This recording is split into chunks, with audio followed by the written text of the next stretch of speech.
最近这个暖菜板真的很火，问的网友也挺多的，我已经用了一段时间，这个视频就来跟大家详细分享一下我的使用感受。相信做菜的人都有一个相同的想法，就是都希望家人可以第一时间吃到自己做的刚出锅的美味，趁热吃才是最好吃嘛。可是大冬天真的菜烧好，没一会儿就冷了。所以这个暖菜板一出就瞬间心动了，且不说这个很不错的颜值，关键就是它可以折叠，用完就这样一折就可以收纳起来。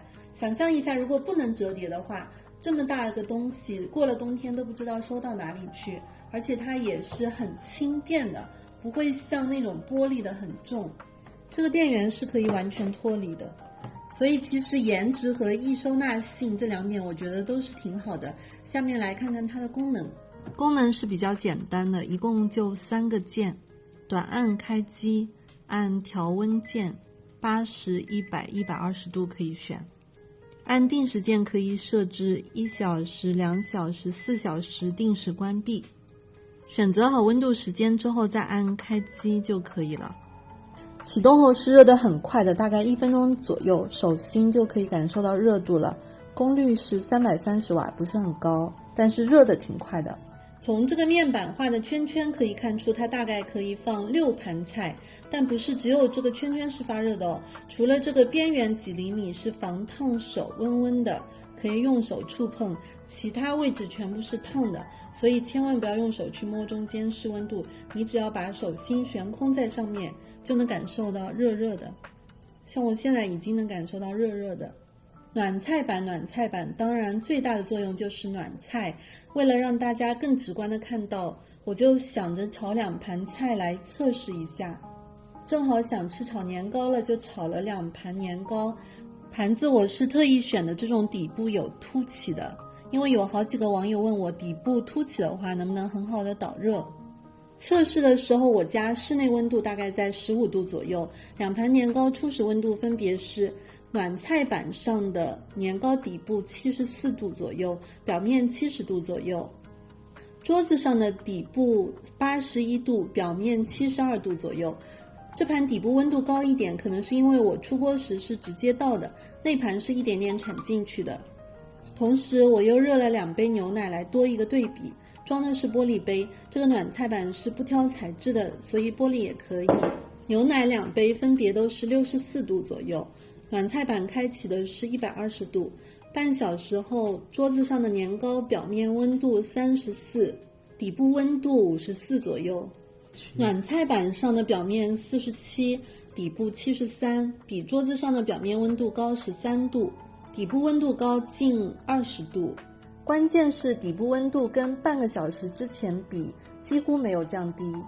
桌子上的牛奶39不到，暖菜板上的50度不到，所以整体来说有暖菜板上的菜都比没有的至少高10多度。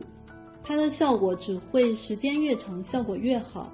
比如我拿一杯冰箱里刚拿出来的冰牛奶，大概6度，放在这个上面暖菜板设置了120度，35分钟后这杯牛奶温度大概在36度，足足升高了30度。1个小时后牛奶温度在46度，升高了40度。因为我是没有盖盖子的，所以在暖的过程中其实热量也一直在散发，如果盖上盖子肯定效果会更好一些。经过对比可以看出，这个暖菜板对于吃饭时间长的家庭来说尤其有用，比如过年聚会就挺有用的。但如果你家吃饭很快，比如菜烧好10多分钟就吃完了，那当然就没有必要了。然后这个即使开了差不多1个小时后，背面也是差不多温温的样子，所以是不会把桌子这个表面烫坏的。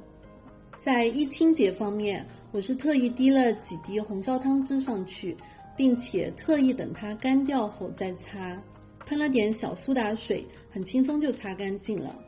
然后关机它也是速冷的，大概过几分钟就可以直接拿了。要说缺点的话，我觉得它的承重力是5000克，对我这种平时喜欢端珐琅锅或者砂锅上桌的人来说会有点不方便，所以我会把锅放在旁边的锅垫上，其他菜放在这个上面。好了，大致情况就这样，大家可以根据自己的需求去考虑。那今天就先这样，拜拜。因为我们餐厅这一面墙，我总感觉它比较空，加上最近特别种草这个实木餐边柜，所以我们就来开箱吧。今年第一次拆这么大的包裹啊！这个真的是超级大的2个。我这次选的是原氏木语的1.8米的餐边柜，然后像这个箱子是上座，它是分2个箱子过来的，主材是白蜡木，辅材是新西兰松木。他家其实还有很多其他材质的，但是因为我想年前装上嘛，当时就只有这个是现货，也是有安装服务的，但是因为前段时间我们这边有疫情，加上我们2个现在也急着想装上，所以大晚上就把它给拆了。看起来安装应该也是挺简单的，它基本上上下好像都搭好了，对吧？对的，就是重，其他不就是需要把它抬上去。对。1、2、3、4、5、6个角，把脚装上，然后再把那个接上去就可以了吧？就是它这些地方对应的这个，你看，工具都不需要，直接用手。对的，太方便了。这样子。就它的作用去关了，有地面，我就稍微移动，整个移动就行。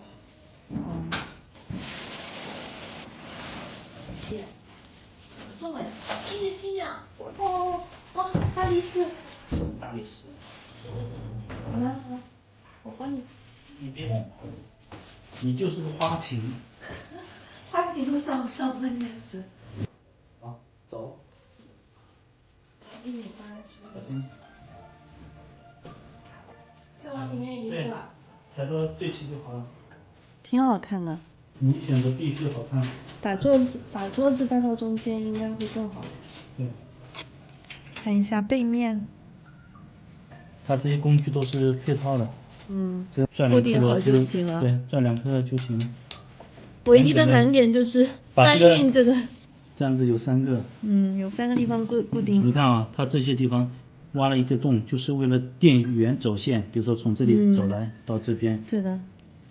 然后这个板材也是木蜡油的，摸上去特别光滑啊，挺舒服的。我们家很多柜子里面也用的全是木蜡油，但好像没它这个做的这么光滑。木蜡油就是更加环保安全。然后现在是不是装电力轨道？对，这个轨道长。也是1.8米的。对。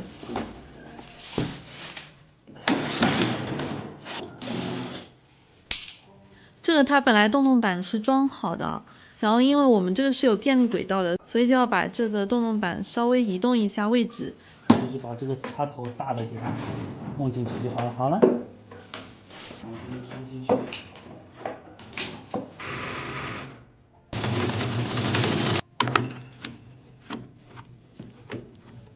好，漂亮。这个小设计也特别贴心啊，就是它是把手给装在里面，反装。对，这样应该就是为了防止在运输的过程中可能对其他地方有碰撞之类的，而且这样也很好安装。还是你看还阻尼轨道。对，轨道也是很顺滑的。它这边的隔板上下可以调整的，有3个档位。还有3个档位可以调。然后这个抽屉，你看它这边底部也有弄空的。底部这个弄空，它应该是为了灰尘可以更好的掸下去，我是这么想的。门呢也是我特别喜欢的长虹玻璃，我们家也有好几处地方都是用了长虹玻璃，上面也是长虹玻璃。减震的橡胶垫。